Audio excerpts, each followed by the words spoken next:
Bonjour à tous. La grande famille, c'est quoi? C'est une conversation où j'invite des personnes au grand cœur. Vous y retrouverez des femmes et des hommes de multiples nationalités qui ont un point commun, celui de partager un morceau de leur vie. Alors sans plus attendre, je laisse place au podcast de la grande famille. Bonjour Alban, bienvenue sur le podcast de la grande famille.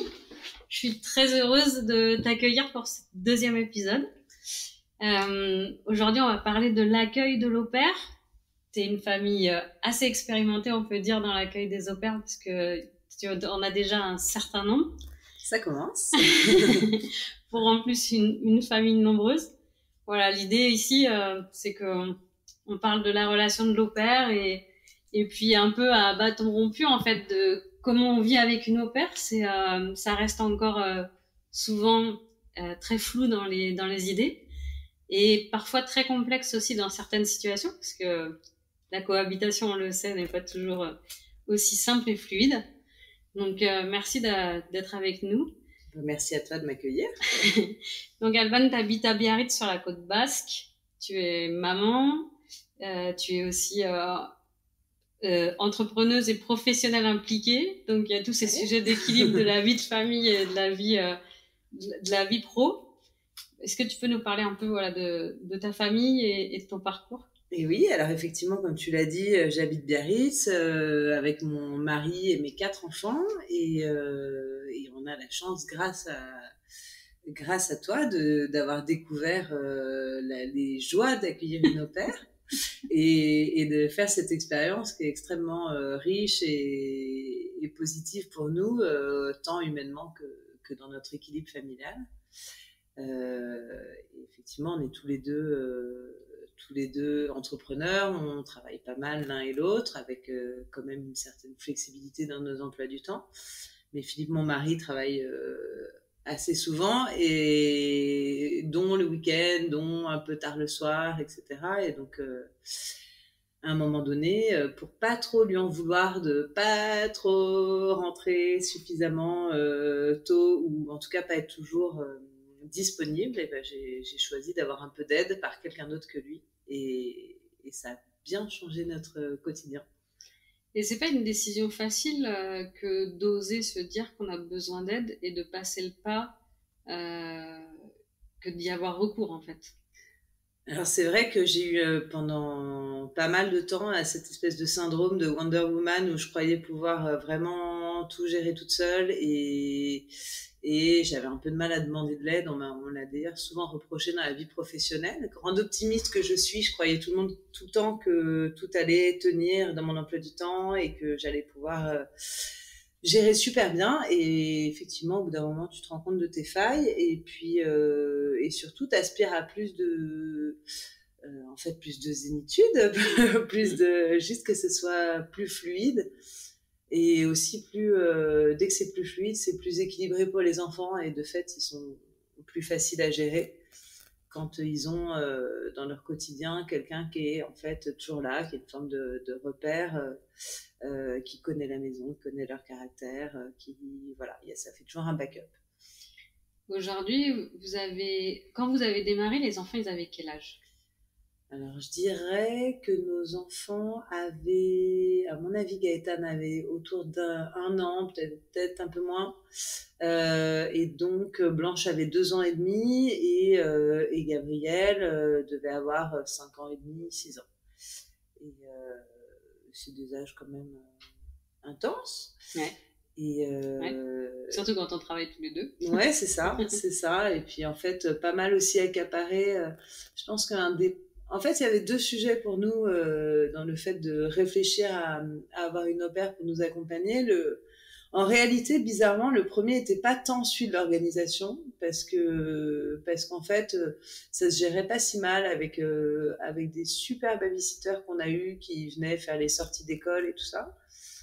Alors, il y avait le sujet de la sortie d'école, parce qu'en fait, quand tu as des rendez-vous qui durent un peu tard et tout, t'échapper en courant d'un rendez-vous, c'est toujours un peu compliqué. Tu as envie de prendre le temps de mener à bien tes rendez-vous professionnels, et je trouvais que le fait d'être timé pour être bien à l'heure à chaque fois aux sorties d'école, etc., pas toujours évident. Mais ça se gérait pas si mal avec des babysitters. Et en revanche, il y avait un autre sujet qui était important pour nous, c'est que c'était en fait l'ouverture aux autres, à d'autres cultures et la langue.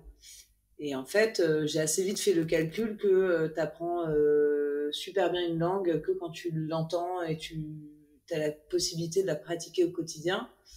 Et que les petites leçons d'anglais ou d'espagnol que j'allais pouvoir faire donner à mes enfants, peut-être une fois par semaine, 1 heure, sans compter le trajet, l'organisation qu'il y a autour, etc. J'avais un peu peur que ce soit limité. Et je me suis dit, mais en fait, l'idéal, c'est évidemment qu'ils aient la chance d'entendre une autre langue au quotidien, dans la vie de tous les jours, et c'est le meilleur moyen d'apprendre. Et d'autant qu'ils sont à des âges super éponges, quoi, où ils captent tout. Et donc, et la motivation de départ, elle était plutôt là. Et ensuite, on s'est rendu compte que, évidemment, ça remplissait cette mission-là. Ça remplissait une mission d'organisation qui était révolutionnaire pour nous. Et en plus de ça, ce qu'on n'attendait pas forcément, enfin, ce dont on avait moins conscience, c'est aussi l'impact émotionnel, enfin, l'intérêt que tu as d'avoir, en fait, quelqu'un d'autre dans ta vie, dans ton quotidien. Ça t'oblige à faire plus attention à ce que tu dis, à comment tu fais, à impliquer quelqu'un d'autre. Tu as une petite notion un peu de management aussi qui peut être un peu lourde parfois, en tout cas moins naturelle que quand tu es dans ta vie avec tes enfants et ton mari. Mais qu'apporte tellement par ailleurs, tu as une affection qui se crée avec quelqu'un d'autre qui est ni de ton pays, ni de ta langue, et ni de ta génération. Et donc tout ça, en fait, je trouve ça hyper positif, et pour les enfants, et pour nous. C'est ça dont j'avais pas conscience au départ. C'est que ça nous a apporté aussi, à nous, humainement, dans l'ouverture à l'autre, de comprendre d'autres problématiques, d'autres générations, d'autres sujets. Est-ce que, quelque part, on pourrait dire que ça nous fait presque tous grandir de vivre ensemble avec ces différences? Ah, ça c'est clair, ça c'est clair. Et comment tu les considères, les au-pairs? Alors moi, je dirais... C'est qui pour toi? C'est quoi le lien que tu construis avec elles? Elle représente qui pour toi, finalement? Alors pour moi, et je l'ai toujours dit, ce que je leur dis à chaque fois que je les accueille, c'est que à partir du moment où elles vivent avec nous et elles sont dans notre maison, dans notre quotidien, on les considère comme un membre à part entière de la famille. Donc en fait, pour nous, c'est quelqu'un de la famille élargi, comme je pourrais accueillir par exemple une petite nièce, c'est ce que j'ai déjà fait, la fille de ma cousine que j'ai accueillie plusieurs semaines, ou une amie de la famille très proche, de très longue date, une cousine, voilà, c'est quelqu'un de à la fois proche et en même temps pas quelqu'un avec qui tu as passé non plus ton quotidien, mais c'est vraiment quelqu'un de la famille. Et donc à ce titre, on lui propose toujours de faire partie de nos moments familiaux, et tout en veillant à respecter sa liberté, ses moments aussi d'intimité, mais en tout cas on lui ouvre la porte, à elle de la franchir ou pas. J'aime bien l'expression, on lui ouvre la porte, ouais, à elle de la franchir ou pas. Et finalement, cette porte, elle l'a franchie à son arrivée, mais c'est une situation et une métaphore qu'on peut retrouver au quotidien dans plein de circonstances aussi. Dans la complicité et la nature de la relation qu'on construit tout au fil du temps. Ouais, alors en plus, c'est vrai que là, le fait d'avoir eu plusieurs filles au pair, ça illustre tellement bien ce sujet, parce que... Si on reprend les nationalités... Donc, ouais. Alors, on a eu d'abord Christelle, qui était mexicaine. On a eu Maline, qui est allemande. Puis Carla, mexicaine à nouveau. Kenny, d'abord Anne, canadienne. Kenny, mexicaine. Et là, on a Carolina, qui est brésilienne. Donc ça fait pas mal de nationalités, mais pas mal de mexicaines aussi, parce que bon, il se trouvait qu'on avait un petit attachement à ce pays aussi, mon frère vivant au Mexique, je trouvais ça hyper sympa de partager ce côté culturel lié au Mexique. Et de fait, elles étaient toutes les trois de régions différentes, et donc avec des apports très très différents de traditions, et donc ça c'était hyper enrichissant aussi. Et c'est marrant parce que, en fait, qu'elles soient de la même nationalité, ça n'a pas forcément donné lieu aux mêmes justement, même manière de s'intégrer dans la famille. Et comme je te disais, bah, tu ouvres la porte à chaque fois, des activités du week-end, des vacances, même pourquoi pas de Noël ou voilà, les fêtes vraiment familiales. Et en fait, selon les cas, elles avaient envie ou pas de partager ces moments. Et on respectait évidemment toujours leur envie. Mais par la force des choses, tu crées pas les mêmes souvenirs quand tu as passé des vacances ensemble, par exemple à la montagne, ou quand tu es parti. Nous, un des points marquants, en tout cas de deux filles au père qui ont partagé notre vie, c'est qu'on a voyagé en van avec elles. Donc, à l'époque, on n'avait pas 4 enfants, mais 3. Ça faisait quand même que tu étais 6 dans un van, donc il faut s'imaginer la taille de la structure. Et donc, ce qui est trop drôle, c'est que celles qui l'ont partagé ces moments-là avec nous, sur un week-end, hein, je te parle pas non plus de vacances, faut pas exagérer, je leur ai pas proposé, mais sur un week-end, et ben quand elles partent au bout d'1 an de vie avec nous, tu leur demandes quel est leur meilleur souvenir de leur vie avec nous, c'est le week-end en van, qui est pas confortable, qui est bruyant, mais elles ont partagé, je pense, des moments qui sont quand même assez forts, dans des super endroits, avec des vues incroyables, je pense, cet inconfort créé, cette proximité crée aussi, justement, une proximité plus amicale que quand tu partages que, entre guillemets, un travail, quelque part, une mission que tu as accomplie avec les enfants. C'est hyper intéressant. Et alors, je trouve ça fantastique. C'est pour ça que j'en ris, parce que il y a beaucoup de gens qui se disent non mais moi je pourrais pas avoir quelqu'un qui vit chez moi pour le côté de la promiscuité et moi, du fait que j'ai besoin de pouvoir faire ce que je veux chez moi, de pouvoir m'habiller comme je veux. Et alors vous allez pousser le bouchon encore plus loin, c'est que vous avez été jusqu'à dire ok, ben on va passer un séjour en van, enfin un week-end en van tous ensemble. Donc là en termes de promiscuité, on peut pas faire mieux. C'est clair. Non, mais là, c'est vrai que c'est le max. C'est le max, mais en même temps, tu vois, je pense que j'aurais pas pu dire, il y a quelques années, avant d'avoir des filles au père chez moi, que je pourrais faire ça avec quelqu'un qui... En fait, c'est des gens qui sont plus des inconnus, justement. C'est des gens qui sont tellement dans notre vie que ça nous a semblé mais si naturel de faire ça avec elles, et si elles ont répondu présentes, c'est aussi que ça leur plaisait et que voilà, qu'elles étaient partantes pour le faire. Mais c'est vrai que tu as quand même quelqu'un dans ton quotidien, et surtout au début quand tu te connais pas encore très bien, tu as quand même quelqu'un chez toi, dans ta vie, dans ton quotidien, dans ta cuisine, dans ta salle de bain. C'est la salle de bain des enfants chez nous, mais ça reste quelqu'un qui partage vraiment ton espace de vie. Donc c'est sûr que tu as quelqu'un d'autre chez toi. Ça, il faut pas le nier. Et comment les enfants, comment ton mari aussi a accepté ce choix? Les enfants, je pense qu'ils ne se sont pas tant que ça posé la question. Alors, il faut dire que chez nous, il y a quand même souvent du monde. Il y a souvent des amis de passage.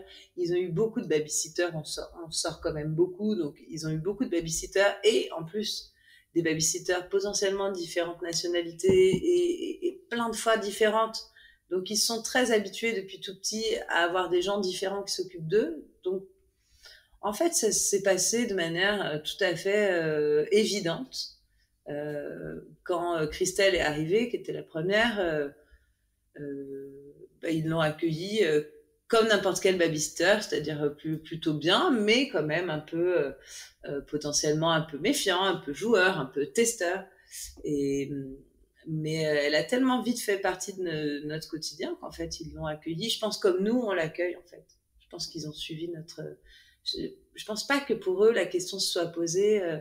Et d'ailleurs, ce qui est rigolo, c'est que, tu vois, quand on boucle un contrat au père, donc au bout d'1 an, elle part, il y a toujours une forme de tristesse de dire au revoir à l'une, mais ils me demandent toujours, c'est qui la suivante? Ils sont hyper curieux de rencontrer cette nouvelle personne qui va à nouveau partager leur vie pendant 1 an, ou parfois un peu moins, mais donc eux, ils l'ont accueilli hyper naturellement. Et pour répondre à la question sur Philippe, mon mari, lui aussi, alors je pense que lui, il était entre guillemets plus réticent. C'est peut-être pas réticent le mot, mais en tout cas plus frileux, plus inquiet sur le fait d'accueillir quelqu'un dans notre vie quotidienne.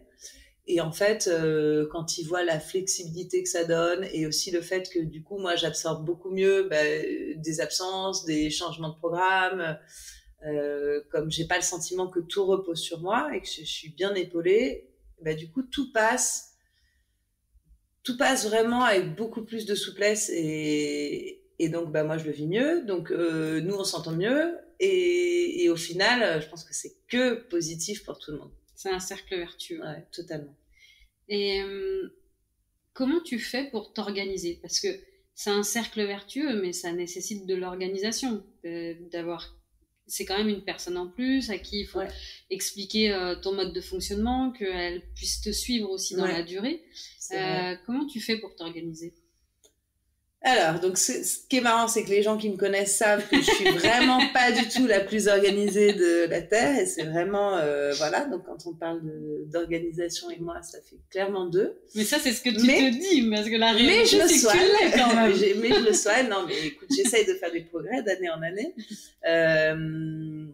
J'ai eu tendance à penser que le but d'avoir une fille au pair, ça pouvait aussi m'aider à justement contrer ce côté désorganisé et du coup, j'aurais toujours du soutien dans les moments d'imprévus, etc. Et c'est le cas. Et ça, pour moi, c'est un grand soulagement dans ma vie de tous les jours. Après, oui, ça nécessite quand même, en tout cas, de la présence et le fait d'être explicite dans tes demandes, de formuler tes attentes. Et je dirais que c'est comme, toi qui es entrepreneur, tu connais ça par cœur, mais c'est comme quand tu recrutes quelqu'un dans la vie professionnelle, c'est que tu la recrutes pour t'aider à terme, mais tu sais bien qu'au début, les premières semaines, les premiers mois, il va falloir être plus présente parce qu'il va falloir bien expliquer ce que t'attends et pour mettre tout ça sur des rails. Et donc, oui, c'est vrai que le début nécessite un peu d'implication personnelle quand même. Voilà, pour se mettre d'accord, pour qu'elle puisse observer comment je fais. Donc, c'est vrai que je suis plus présente, je pense, les premiers mois que les derniers. Et on en a beaucoup ri avec Carla et Maline notamment. Maline, elle a partagé le confinement avec nous, donc c'est aussi, elle a vraiment vécu totalement dans le jour, toute la journée avec nous. Et au bout de quelques mois, on en riait elle finissait mes phrases en fait. C'était extraordinaire. C'est vraiment quand tu arrives à ce niveau de complicité, c'est quand même vraiment magique de te dire, en fait, elle a deviné, elle me connaît tellement bien et elle connaît tellement de notre fonctionnement de famille que je te donne un exemple. On rentre un soir après l'école, il fait super beau, c'est trop sympa et je me dis, tiens, je sais pas, peut-être un vendredi soir, il n'y a pas école demain. Allez, tiens Carla, j'ai pensé qu'on aurait pu faire un pique-nique à la plage. Et elle me répond tellement spontanément ce que j'allais lui dire que vraiment on en explosait de rire. Et voilà, elle devinait toutes mes attentes et donc il arrive un moment où en fait t'as même plus besoin de penser à dire ce que tu attends, que déjà ça se fait tout seul. Ça c'est le summum. Mais j'ai conscience que ça peut pas être ça avec tout le monde et que on a été extrêmement gâtés et chanceux d'avoir aussi cette complicité là et que tu peux pas l'avoir avec toutes, mais on la savoure. Je suis d'accord avec toi. Je pense en effet qu'il y a les personnalités étant uniques, on ne le retrouve pas avec tout le monde, mais néanmoins, combien d'au-pairs vous avez accueillis? Alors, Christelle, Maline, Carla, Anne, Kenny et Carolina. Et ça fait 6, ouais, maintenant. Et donc, vous avez, enfin, je pense qu'avec le temps, vous avez quand même une forme d'organisation, en tout cas une recette qui est liée à votre famille. Mais ce qui est intéressant, et c'est pour ça que je trouve ça passionnant ce que tu nous partages, c'est voilà, de comprendre en fait, dans toute recette, il y a des ingrédients et puis il y a une alchimie qui se crée. Et cette alchimie, elle se crée ou elle se crée pas, elle se crée jamais de la même façon, c'est évident. Mais il y a des ingrédients de base. Et dans ce que tu dis quand même, c'est de dire les choses précisément, de passer du temps au démarrage parce que t'en passes beaucoup plus au début qu'après. Ouais, c'est vrai. Il y a une présence qui est là. Ouais. Il y a, je pense aussi, pour te connaître un peu, il y a une forme d'encouragement aussi. Carrément, et de positivisme, c'est vrai. de soutien de la personne qui la valorise. et qui fait que finalement, quand elle grandit auprès de vous, parce que dans chaque expérience, elles ne sont plus les mêmes personnes quand elles repartent que quand elles sont arrivées. Enfin, en tout cas, elles se développent, mais oui, parmi les choses, tu vois, là, notamment ces derniers temps, c'est plus flagrant. De temps en temps, je vois que les enfants l'attestent, ou que là, je suis au début d'une nouvelle relation au père, on va dire. Là, ça fait 1 mois à peu près que Carolina est là, donc on est à nouveau dans une phase de début. Et justement, il faut qu'elle aussi, elle trouve son mode de communication avec les enfants, qu'elle trouve les ressorts qui vont les faire bouger.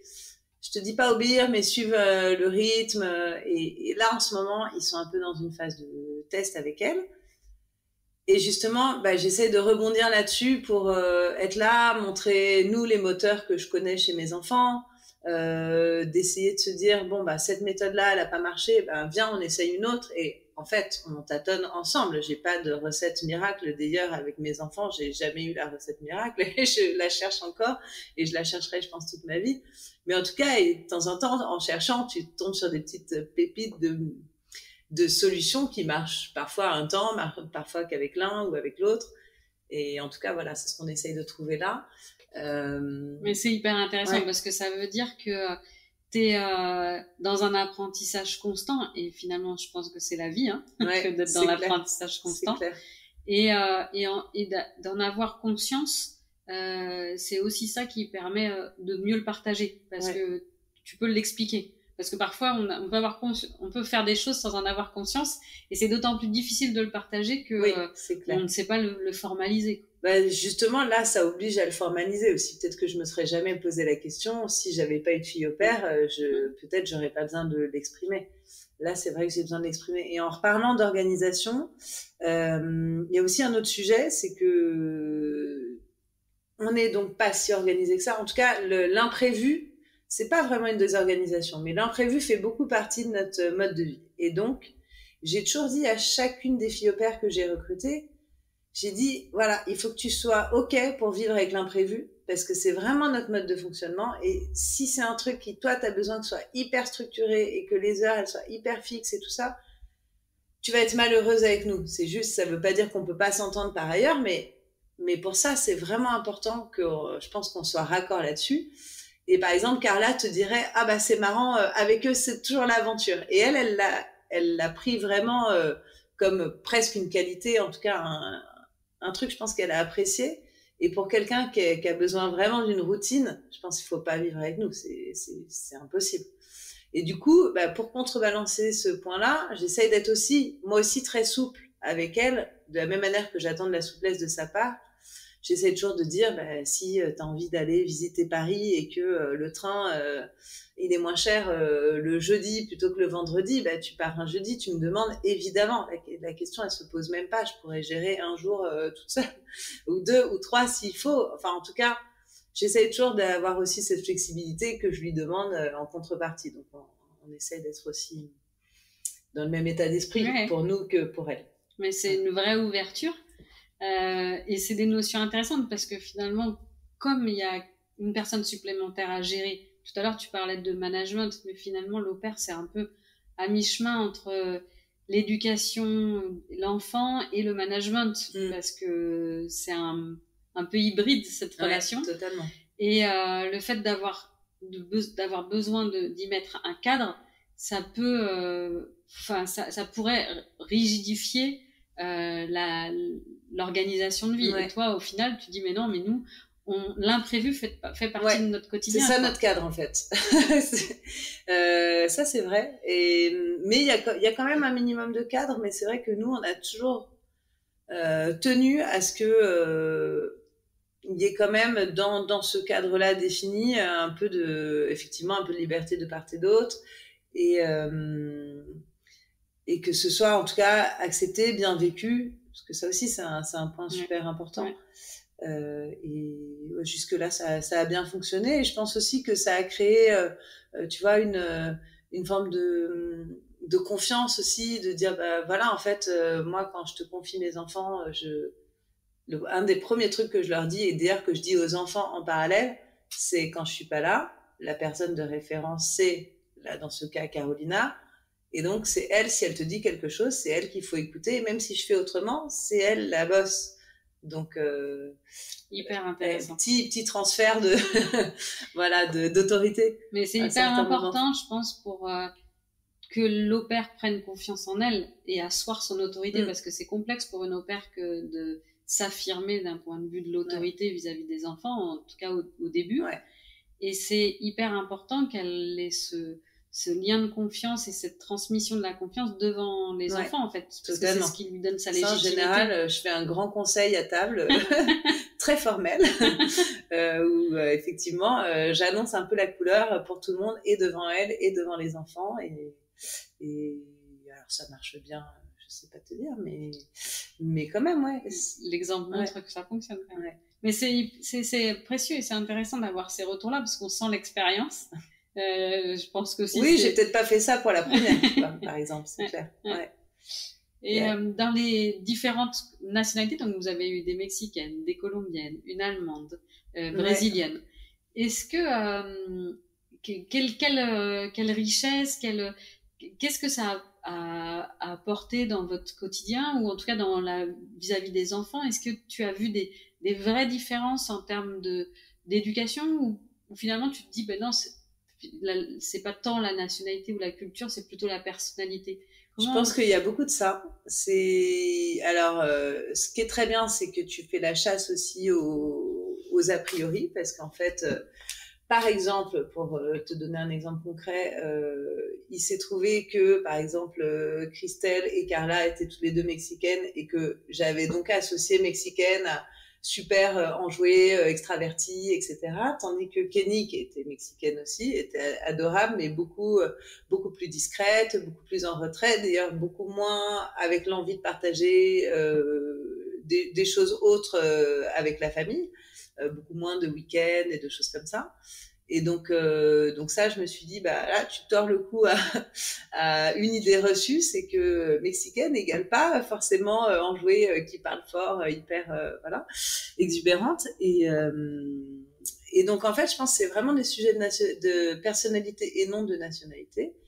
Même si je pense que tu as potentiellement des traits de caractère qui ressortent, qui sont peut-être partagés par d'autres dans le même pays. Il y a quand même un peu on le dit beaucoup, que tu vois, les Français ils sont comme ci, que les Allemands ils sont comme ça, et tu vois, typiquement Maline, je m'étais dit oulala, la rigueur allemande, au secours, pour nous ça va être chaud.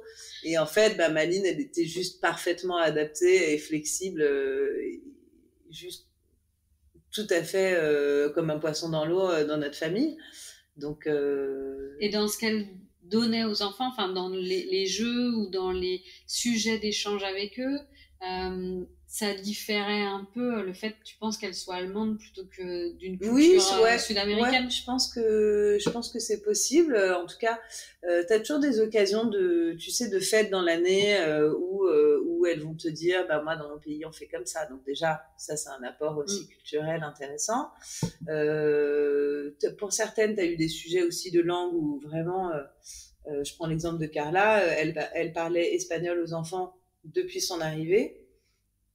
Et à la fin, au bout d'un an, les enfants, ils lui répondaient en français, certes, mais ils comprenaient exactement tout ce qu'elle disait sans aucun problème. Donc ça, c'est quand même pour moi un apport merveilleux. Je veux dire, ils parlaient pas peut-être 2 mots d'espagnol avant qu'elle arrive. Et elle leur parlait que espagnol. Parfois, elle expliquait un petit mot en français parce qu'elle se trouvait qu'elle parlait très bien français. Et donc ça, c'est quand même mon fils Gabriel qui avait 9 ans et est parti en camp de vacances en Espagne et a pu se débrouiller avec ses copains pour avoir des conversations vraisemblablement suffisantes pour passer une bonne semaine. Donc waouh, ça c'est génial. Et après, je pense qu'elles ont des approches tout à fait différentes les unes et les autres, mais qui dépendent, à mon avis, beaucoup un peu de leur pays, de la culture du pays, mais aussi de qu'elles ont vécu, dans quelle famille elles ont grandi, d'une famille nombreuse, pas nombreuse, on a eu un peu tous les cas. Donc, je pense que c'est beaucoup des questions de personnalité, en fait. Ok, hyper intéressant. Ouais. Et dans l'âge qu'elles ont, c'était aussi très large, parce que tu as eu Maline qui était très très jeune. Ouais, elle avait à peine 18 ans quand elle est arrivée. Mais souviens-toi, c'était justement une de mes craintes quand on l'a rencontrée enfin avant de la rencontrer pour la recruter.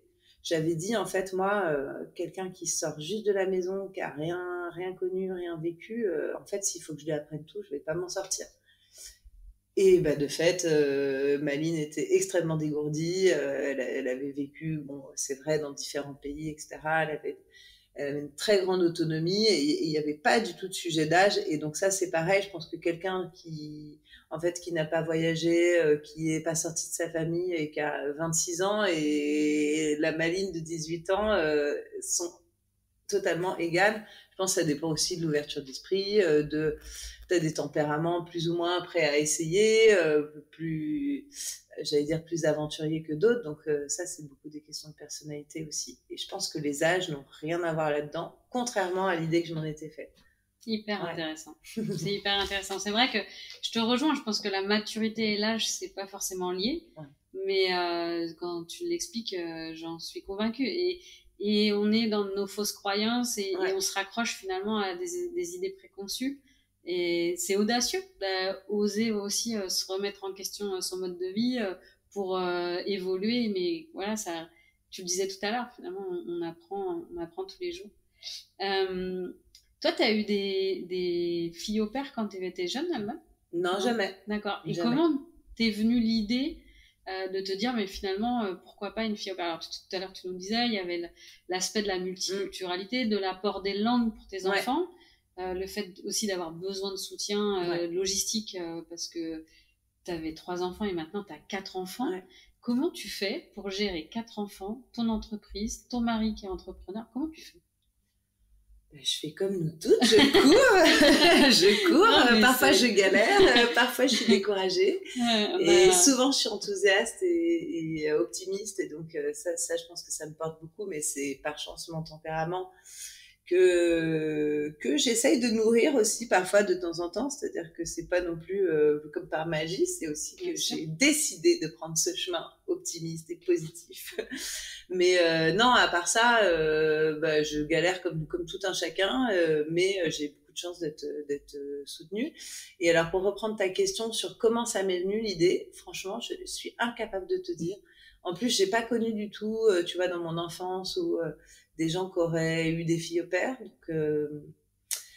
Donc je ne sais pas. En tout cas, en fait, pour t'avouer le truc, c'est que quand je suis arrivée à Biarritz il y a 12 ans, je me suis dit, et donc j'avais 25 ans, et je me suis dit, oulala, si dans 10 ans je suis encore là, mais c'est que je me suis encroûtée, mais totalement. Et donc, résultat, je me suis encroûtée, on est d'accord. Mais non, en fait, j'ai découvert que cette région était exactement juste le sur-mesure de la vie qu'on aime et que je suis convaincue que tu peux passer une vie entière à chercher dans le monde ce qu'on a trouvé ici. Donc, franchement... Et en fait, j'ai toujours tellement été attirée par le fait de vivre à l'étranger, de vivre ailleurs, de faire d'autres expériences et tout ça, que je me suis dit, bon, en fait, je vais pas aller vivre à l'étranger parce que j'adore ma vie ici et que je vais pas donc délocaliser tout le monde. Et en plus, il se trouve que pour l'instant, il n'est pas question de déplacer nos activités à l'un et à l'autre, etc. Je dis pas, peut-être un jour ça arrivera, j'en sais rien. En tout cas, j'ai regretté beaucoup de ne pas avoir vécu à l'étranger. Et ça, pour moi, c'était un manque. Et je me suis dit, bon, je vais faire venir les étrangers ici.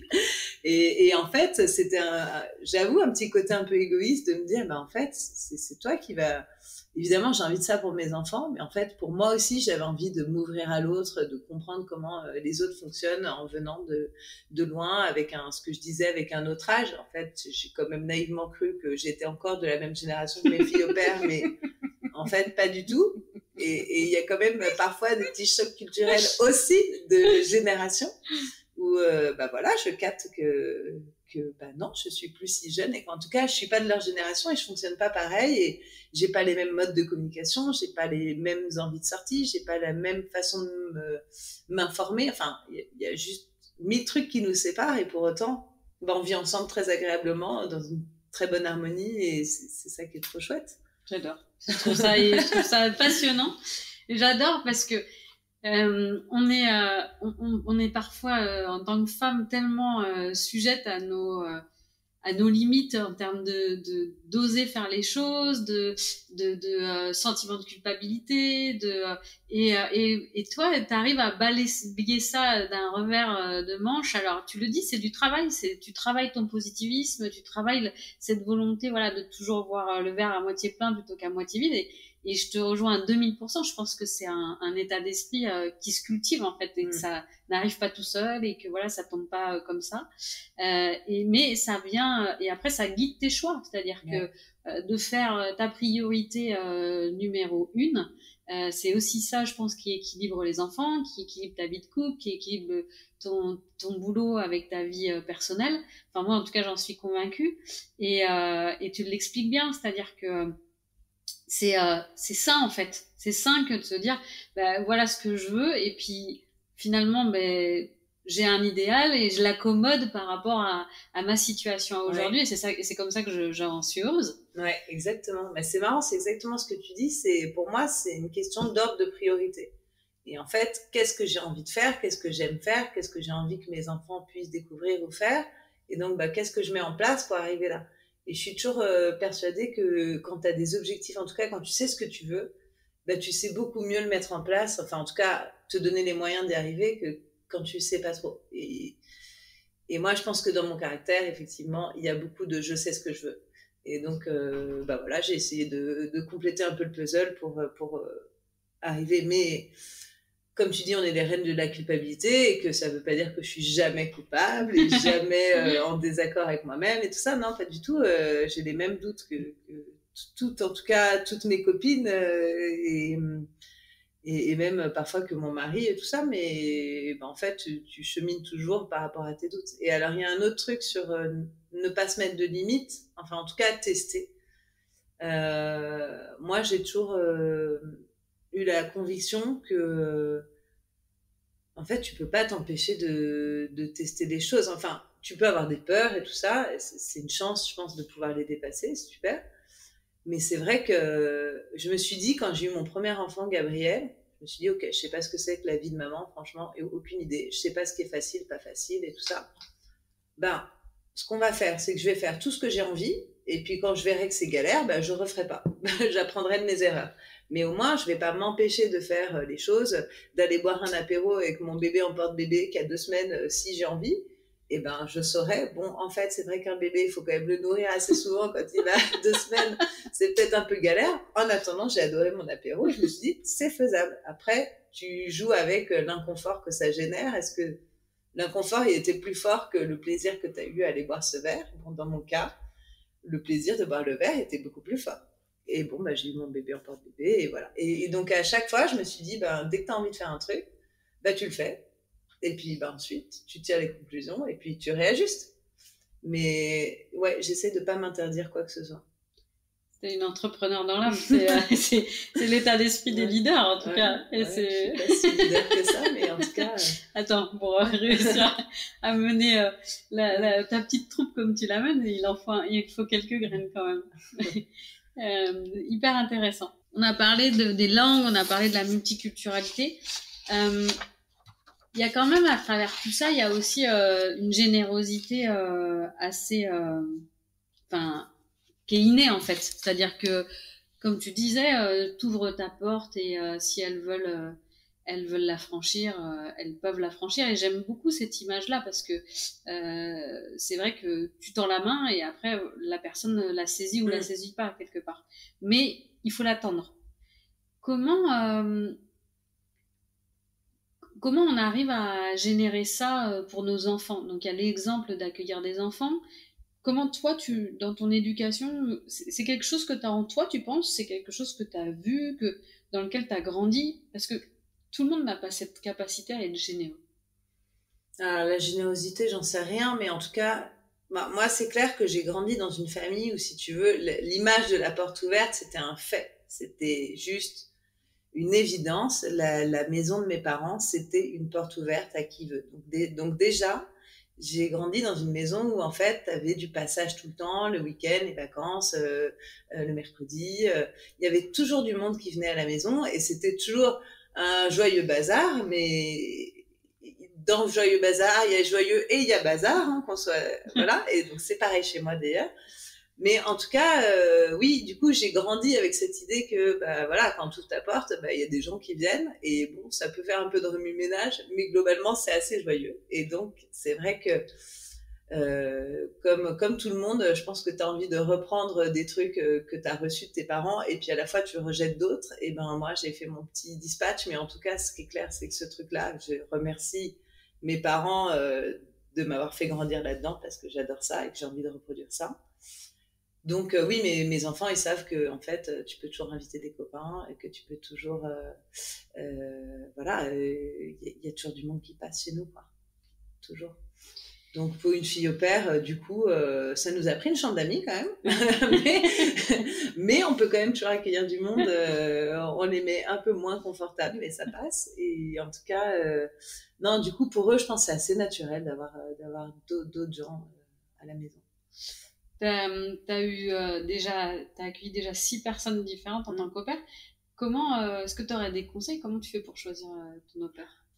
Ben, alors le conseil numéro 1, c'est de s'appuyer sur des gens qui savent, parce que, non, en fait, tu vois, c'est drôle que tu me poses cette question, parce que quand on a, je crois que c'était pour Anne l'année dernière, donc il faut dire, en plus, j'étais enceinte, donc j'allais accueillir une fille au pair qui allait arriver juste, allez, 2 semaines avant la naissance, ouais, 2 semaines, peut-être un mois avant la naissance de mon bébé, donc elle est arrivée en gros dans un espèce de gros tourbillon de famille, quoi.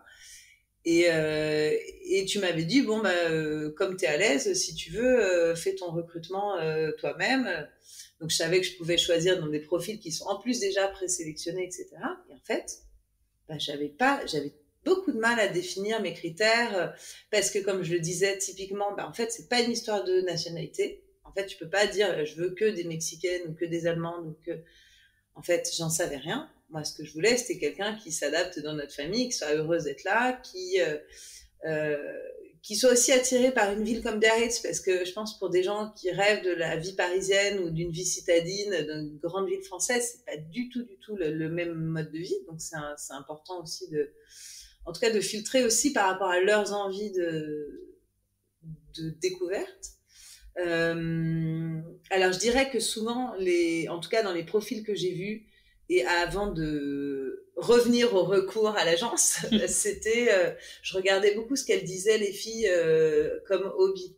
Et ben, en général, quand par exemple, ce qu'elles aiment faire de leur temps libre, c'est d'aller au centre commercial, je sens qu'on n'est pas du tout raccord, que c'est pas du tout mon mode de vie, et que donc peut-être c'est pas une fille qui va prendre plaisir à venir marcher avec nous en montagne, ou peut-être pas, peut-être que je me trompe, ou peut-être qu'on peut lui faire découvrir. Mais du coup, tu vois, comme quoi je prends pas toujours tous les risques non plus.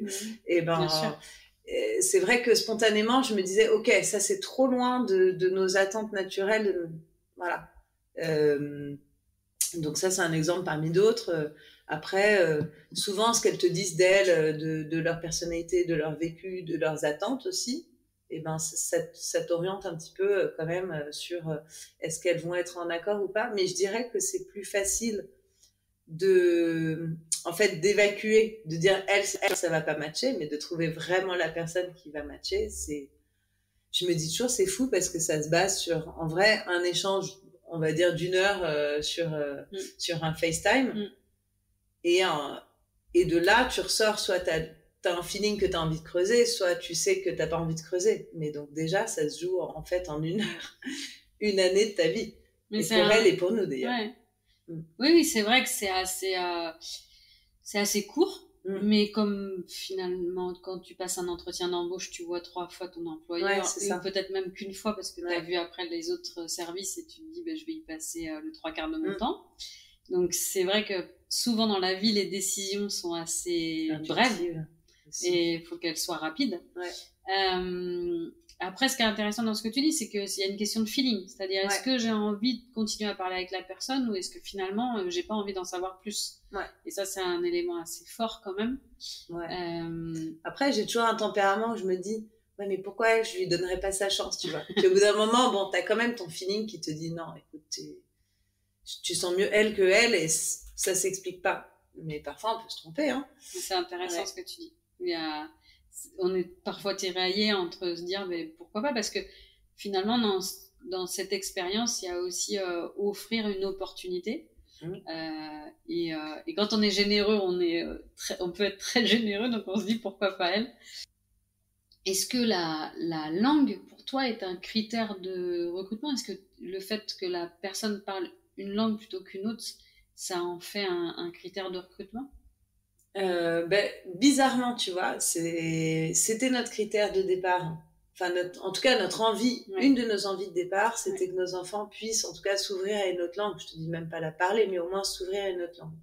Et je m'étais dit, bon, autant quand même que ce soit plutôt l'espagnol et l'anglais que le chinois ou, tu vois, des langues qui se parlent peu. Et bien que les Chinois sûrement parlent très bien anglais et que donc ils pourraient parler anglais. Et la preuve, Carolina, qui est aujourd'hui avec nous, étant brésilienne, elle parle portugais. Et elle pourrait d'ailleurs très bien parler portugais aux enfants. Il se trouve que notre langue d'échange est l'anglais et que donc elle parle plutôt naturellement anglais aux enfants. D'accord. Mais tu vois, je lui ai dit, par exemple, cette semaine, je lui ai dit, en fait, si tu te sens plus à l'aise de parler portugais aux enfants, si là, on est dans une phase où elle fait sa place. Et c'est pas toujours facile avec les enfants, et voilà. Et du coup, je lui dis, si tu te sens plus confortable, moi, ça me pose aucun problème, sachant que le portugais, c'est proche de l'espagnol, et je pense qu'ils vont te comprendre. Mais à mon sens, ils sont plus dans une phase de test, rien à voir avec la langue, qu'elles parlent anglais, portugais ou chinois, je pense que c'est le même sujet. Ils savent très bien que quand tu rentres de l'école, t'as ta douche à prendre. Me dire, j'ai pas compris ce qu'elle m'a dit, c'est vraiment se moquer de moi. C'est qu'en fait, mes enfants, ils savent très bien et ils en jouent. Donc voilà. Et en fait, oui, il y a quand même j'aimerais bien qu'ils apprennent plutôt des langues qu'ils pourront parler, qui pourront leur servir plus tard, bien que toutes les langues peuvent servir. Mais c'est pas le critère numéro 1 de recrutement. Mais c'est vrai que je sais pas quoi te répondre à cette question, parce que par exemple Maline, qui a été vraiment une expérience formidable, donc Maline est allemande, elle parle parfaitement anglais et parfaitement français. Et du coup, hyper naturellement, elle a parlé français aux enfants qui la comprenaient hyper bien. Et moi, j'avais dit à Maline, le jour où je l'ai appelée pour la recruter, je lui ai dit, Maline, moi, je veux bien te faire confiance malgré le fait que tu sois jeune, etc., mais je veux que tu parles anglais aux enfants. Je sais pas pourquoi ça s'est pas fait et c'est pas devenu naturel, et voilà. Et pour autant, j'ai eu une expérience formidable avec Maline. Ça n'a pas rempli le sujet de la langue, mais ça a rempli tout un tas d'autres sujets, et donc, soit. C'est hyper intéressant ce que tu dis, parce que on est souvent motivé par le prisme de l'apprentissage des langues, dans le fait d'accueillir un au pair. Ouais. Et finalement, ton expérience, elle témoigne que il y a tellement d'autres choses en fait qui ont été au rendez-vous et qui étaient positives et qui se sont bien placées, que la langue s'en est devenue secondaire, voire même accessoire. Ouais, totalement. Et ça, c'est hyper intéressant. Et en plus, moi, ce que je trouve incroyable, c'est tes enfants, ils sont petits. Et donc, moi, je sais que les enfants petits, il y a quand même beaucoup de familles qui disent non, mais en dessous de 22 ans, on peut pas leur confier des petits. Et Maline, elle avait 18 ans. Ouais.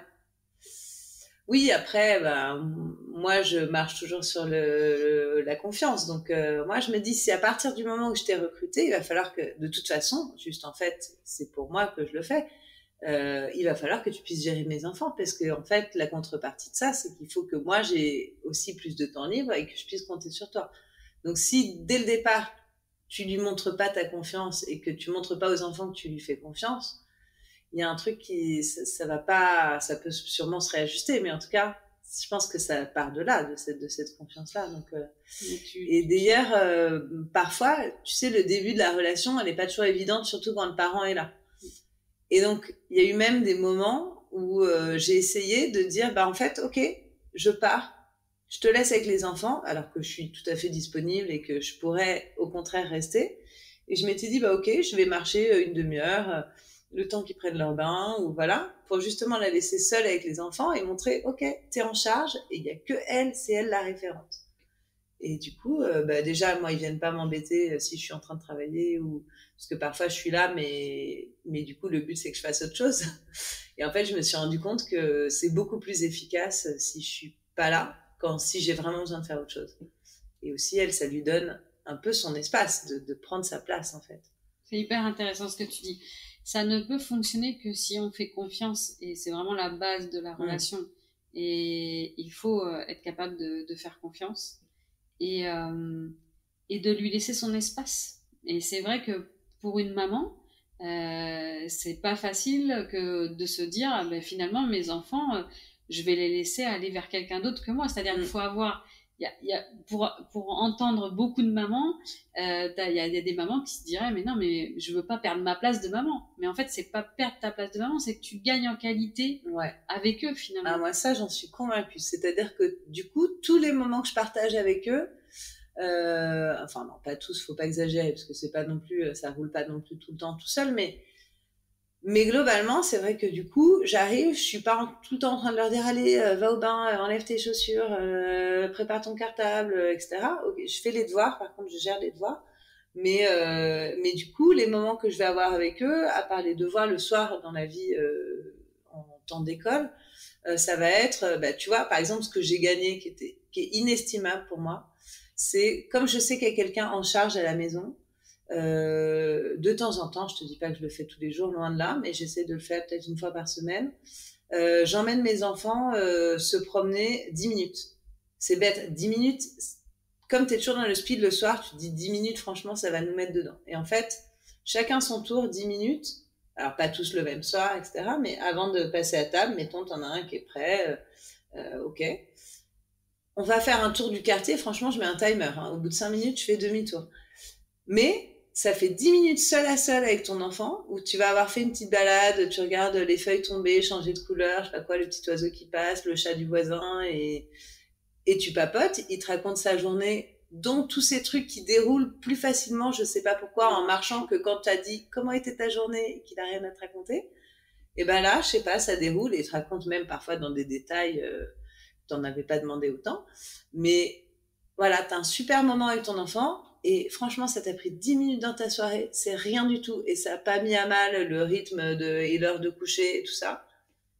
Et ben, tu vois, ça, c'est hyper précieux. Et pourquoi je peux le faire? C'est parce que les autres, je sais qu'ils sont en sécurité avec quelqu'un à la maison et que ça roule. Et du coup, bah, ça, et mes enfants, ils adorent. Ils disent, c'est bientôt, c'est quand mon petit tour? C'est génial. Et ça, ouais, parfois, on le fait, tu vois, à vélo, on a la chance d'habiter proche de la plage. Ben, c'est bête, mais t'as fait un tour, t'es allé voir la mer, t'es revenu, ça t'a pris 10 minutes, allez, peut-être un quart d'heure. Top chrono. Et bah, t'as respiré l'air frais, t'as papoté avec ton enfant, t'as rigolé, t'as regardé un bout de coucher de soleil, machin. Ben, je sais pas par quel tour de magie, bizarrement, le reste de la soirée se passe quand même beaucoup mieux, tout est beaucoup plus fluide, parce que l'enfant, il a passé un super moment avec toi. Même parfois, je le fais en pyjama, quoi. Donc, il a passé un super moment et un moment privilégié. Ouais. Et plutôt que d'être, bon, aussi ce que je fais, hein, en train de remuer une casserole et faire une dictée et dire à l'autre, lis ça et trucs. Bon, en fait, on le sait bien, quand on se démultiplie, en fait, parfois tu perds aussi en qualité pour chacun. Donc, moi, j'aime bien essayer de réserver un petit moment à chacun. Même si parfois je fais aussi des trucs avec évidemment tout le monde. Mais tu vois, ça, c'est des trucs gagnés et tellement précieux. Et je te jure que c'est 10 minutes par soir, peut-être une fois par semaine, ou une fois chacun, peut-être 2 fois. Et bah, c'est juste magique. Et du coup, j'ai pas du tout l'impression de perdre ma place de maman. Bien au contraire, j'ai l'impression de reprendre une vraie place trop chouette où tu passes un vrai bon moment à lire une histoire, à faire une balade, à même faire les devoirs, c'est pas un bon moment, mais du coup, t'es focus et t'es pas en train de t'assurer que l'autre il soit sorti du bain et que voilà.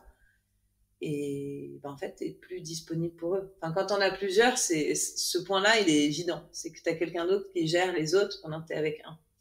C'est passionnant, une vraie source d'inspiration.